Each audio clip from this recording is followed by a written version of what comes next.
O'ylab. Siz dangasa emassiz. Miyangiz shunchaki biologiy jihatdan bunga kuchi yetmayapti. Qarang, sizning prefrontal qobig'ingiz bu irodani boshqaradigan rul, lekin uning quvvati cheklangan. Tugallanmagan ishlaringiz va ichingizda bosib yurgan hissiyotlaringiz esa yashirin parazitlar.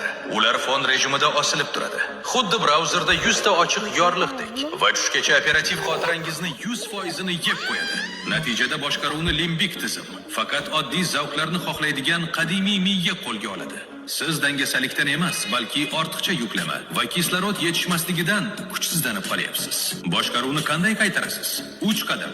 Yukni tushirish.